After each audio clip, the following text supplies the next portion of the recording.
वज़न को कम करना अगर आपको भी बहुत ज़्यादा टफ़ लग रहा है और कोई भी चीज़ असर ही नहीं कर रही है, तो आज एक बहुत ही आयुर्वेदिक चीज़ मैं आपके साथ शेयर करूँगी जिसके कि साइड इफ़ेक्ट नहीं होते।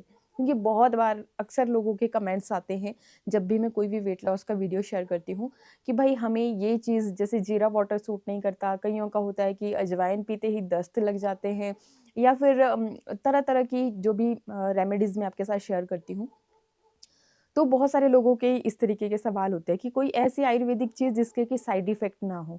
तो बस ऐसी ही चीज़ मैं आज आपके लिए लेकर के आई हूँ जिसके कि कोई साइड इफ़ेक्ट नहीं होते। सर्दी का मौसम अब आ गया है। अभी मैं भी देख ही सकते हो आपके अच्छे खासे गर्म कपड़े पहने हुए हैं। तो सर्दी के मौसम में होता यूँ है कि हमारा जो वज़न है बहुत ही तेज़ी से बढ़ता है क्योंकि हम खाते-पीते बहुत ज़्यादा हैं इस मौसम में और पता भी नहीं चलता। पच भी जाती हैं चीज़ें, इस वजह से मतलब हमें ध्यान भी नहीं रहता कि कितना हमने खा लिया और इस वजह से फिर हमारा वज़न बहुत ज़्यादा बढ़ता रहता है। तो अगर आपको कंट्रोल करना है ना सर्दी के मौसम में भी अपना वज़न, तो बस आप ये जो आयुर्वेदिक चीज़ मैं आज आपके लिए लेकर के आई हूँ, इसको यूज़ करना शुरू कर दीजिएगा। हर घर में लगभग ये मौजूद होती है और ऐसा भी नहीं है कि आपको बहुत इसके लिए मशक्कत करनी पड़ेगी। इन केस अगर आपके घर में नहीं होगी, तब भी मैं आपको उपाय बता दूँगी। तो क्या है ये? देख सकते हो आप कि लगभग 4-5 पत्तियाँ मैंने यहाँ पे ले रखी हैं। और ये पत्तियाँ हैं आपकी तुलसी की पत्तियाँ, जो कि मतलब हर तुलसी हर घर में मौजूद रहती है।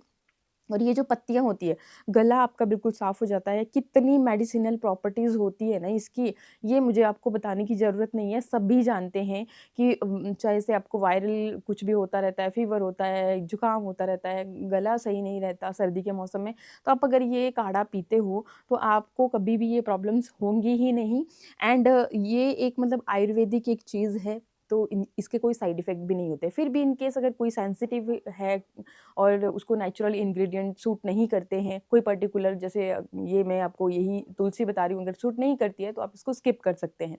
क्योंकि इसके साथ मैं एक और इंग्रीडिएंट ले रही हूँ, तो 2 इंग्रीडिएंट से आज का ये रेमेडी हम बनाएँगे एंड ट्रस्ट मी पूरी सर्दी में आप घर में सबको, बच्चों से लेकर के बूढ़ों तक इसको आप दे सकते हो इस काढ़े को एंड फ़ायदे ही इसके देखने को मिलेंगे। ना सिर्फ़ आपकी हेल्थ इश्यूज़ ही सॉल्व होंगे, जैसे डायबिटीज़, आपके थायराइड या फिर आपको हार्ट से रिलेटेड दिक्कतें हैं, सबको ये रिज़ॉल्व करने का काम करेगी। प्लस आपकी स्किन बहुत अच्छी हो जाएगी, आपके बाल बहुत अच्छे होंगे क्योंकि बहुत बार हमारे बस यही रहता है कि हमारे बाल अच्छे नहीं हैं, झड़ रहे हैं बहुत ज़्यादा। स्पेशली इस मौसम में तो बहुत ज़्यादा झड़ते हैं कुछ-कुछ लोगों के बाल। तो बस आप इस काढ़े को बना कर के यूज़ करना शुरू कर दीजिएगा। बाकी ये देखिए जी, मेरे को पहले टी-शर्ट तो मैं पहन ही नहीं सकती थी, तो अभी देख सकते हो आपके पेट बिल्कुल अंदर जा चुका है। तो बस इसी तरह के नुस्खे जो मैं आपके साथ शेयर करती हूँ, उन्हीं को मैं रेगुलरली फ़ॉलो करती हूँ एंड रिज़ल्ट आपके सामने है। पहले भी आपने देखा होगा कि बहुत ज़्यादा मैं मोटी हो चुकी थी, मतलब छाती से भी ऊपर पेट जो है था काफ़ी मटके की तरह बहुत ही ज़्यादा बड़ा हो गया था। तो कैसे इसका काढ़ा बनाना है, क्या है दूसरा इंग्रीडिएंट, चलिए पहले किचन चलते हैं, वहाँ पे हम बनाते भी हैं और आपको बताती भी हूँ। रेमेडी को बनाने के लिए आपने लेना है 1 गिलास पानी। इस तरीके से किसी भी बर्तन में आप 1 गिलास पानी ले लेंगे और सबसे पहले तो जो 4 पत्तियों की मैं बात कर रही थी इस तरीके से, तो तुलसी की पत्तियाँ आपने इसमें ऐड कर लेनी है। अगर आपके आस-पास कहीं गिलोय है तो आप गिलोय का भी इस्तेमाल कर सकते हैं। गिलोय कितनी लेनी होती है? बस इतना 1 इंच के जितना। ताज़ा है गिलोय तो आप वो भी ले सकते हैं और अगर आपके पास ताज़ा नहीं है तो आप ऑनलाइन परचेज़ करके वो भी मिल जाती है या फिर कहीं आपके नियर बाई मार्केट में उस तरीके से भी आप लेकर के आ सकते हैं। तो अगर गिलोय भी ऐड कर देते तो और भी ज़्यादा इफ़ेक्टिव हो जाता है। बाकी अगर गिलोय नहीं है इनका किसी कारणवश अगर आप नहीं प्रोवाइड कर पाएँ तो बस आप उसकी जगह पे ये ले लेना है आपने अदरक का 1 टुकड़ा। गिलोय ली है तब भी आपने ये ऐड करना है, नहीं ली है तब भी आपने ये ऐड करना है। अब देखो जी, आपने ये जो अदरक का टुकड़ा है इसको अच्छी तरह से मैंने धो लिया है। बहुत ज़्यादा आपको इसको मोटा-मोटा छीलना नहीं है। अगर आपको कहीं से गंदा लग रहा है तो थोड़ा-थोड़ा सा आप इसको जो बाहर का छिलका है उसको निकाल सकते हो। अदरवाइज़ जो बहुत ज़्यादा हम किसी भी चीज़ को पील ऑफ कर देते हैं तो वैसे नहीं करना है आपने। आप अच्छी तरह से इसको भले ही गर्म पानी से धो लें क्योंकि जो छिलका होता है उसके साथ ही जिंजरोल होता है जो कि आपके वज़न को घटाने के लिए बहुत ज़्यादा फ़ायदेमंद है। तो किसी शरीर में अगर किसी भी तरह की गाँठें बन रही हैं उसके लिए भी बहुत ज़्यादा फ़ायदेमंद चीज़ है जो जिंजरोल होता है। तो ताज़े जिंजर में ही आपको वो चीज़ देखने को मिलती है, इसलिए कोशिश करें कि ताज़ा आप ये इस तरीके से ले कर के इस्तेमाल करें। तो ये देख सकते हैं आप, इसको भी हमने 1 इंच से ज़्यादा नहीं लेना है। जो अब मैंने यहाँ पे लिया है, इसको भी पूरा हम नहीं इसमें ऐड करेंगे, इसका भी मतलब थोड़ा-सा हिस्सा बचा लेंगे, क्योंकि देखो ये देखिए 1 इंच से थोड़ा-सा ज़्यादा है। तो 1 इंच का टुकड़ा ही आपने लेना है एक बारी में। और अगर आपको ऐसे समझ में नहीं आता है तो आप इसको घिस करके इसका रस भी निकाल सकते हो, 1 चम्मच के जितना रस ले सकते हो। बाकी सबसे ईज़ी तरीका है, आपने इस तरह से ग्रेटर की मदद से, पतले वाला जो ग्रेटर होता है, बढ़िया तरह से इसका रस भी निकल आता है और बाकी आप इसको इस तरीके से घिस लेंगे।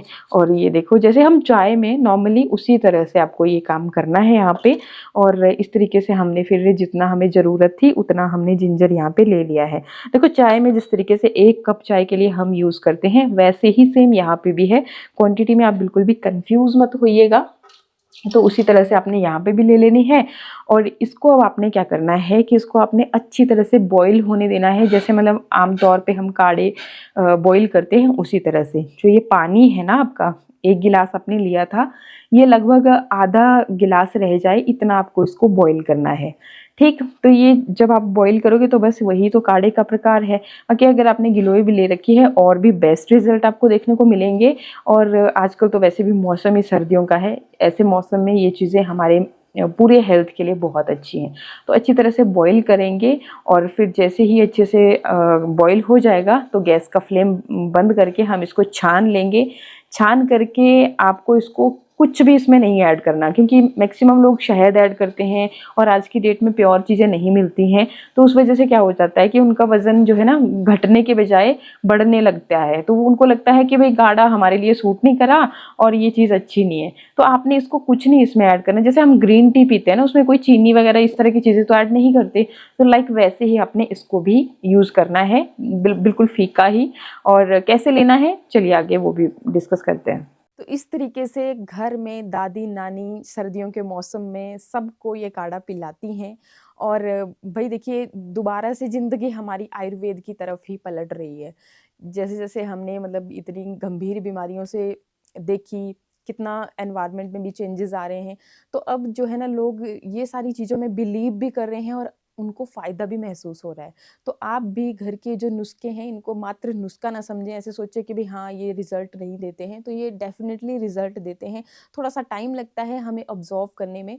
अदरवाइज़ आप देखो कि जब भी हमें मतलब जैसे बच्चों को खाँसी हो गई, तो पहले भी ऐसे ही करते थे कि अदरक का रस निकाला, उसमें शहद मिलाया और दे देते थे, तो गला एकदम पल भर में साफ़। तो पहले तो ये कफ सिरप और ये सब चीज़ें नहीं होती थी। बाकी न्यूज़ में तो आप कफ सिरप की कहानी भी सुन ही चुके हो। तो ये आयुर्वेदिक जो चीज़ें हैं, आप भी इन पे ट्रस्ट करें, यूज़ करें, बहुत अच्छे रिज़ल्ट आते हैं। बाकी साइड इफ़ेक्ट कोई नहीं होते।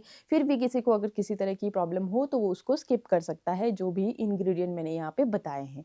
तो आई होप आपको वीडियो अच्छा लगा होगा। अच्छा लगे तो लाइक शेयर सब्सक्राइब ज़रूर करें। बाकी ये जो काढ़ा है इस सबसे बेस्ट टाइम होता है मॉर्निंग में खाली पेट। जब भी आप कोई भी काढ़ा हो तो मॉर्निंग में खाली पेट लेते हो तो उसका असर बहुत ही अच्छा आता है। और खाली पेट लेने के बाद लगभग आधे कर घंटे के लिए आपको कुछ और मतलब जैसे होता है ना, हमें आदत होती है कि बार-बार कुछ ना कुछ खाते रहते हैं, तो थोड़ा-सा मतलब ब्रेक लेनी चाहिए। और फिर उसके बाद आप आपकी जो भी रूटीन है, बाकी थोड़ा-सा देखो खान-पान में भी आपको कंट्रोल तो ज़रूर करना होता है, थोड़ा फिज़िकल एक्टिविटी को भी बढ़ाना होता है, तब जाकर के ये चीज़ें जो हैं आपको सच में मतलब आपको दिखता है कि नहीं इतनी जल्दी ये चीज़ें असर कर रही हैं।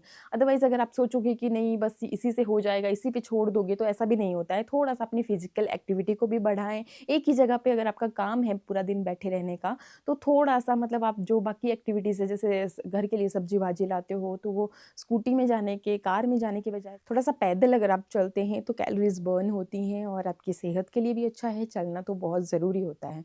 तो इस तरह से छोटी-छोटी बातों का भी ध्यान ज़रूर रखें। बाकी आज के लिए इतना ही, मिलते हैं नेक्स्ट वीडियो में। नमस्कार।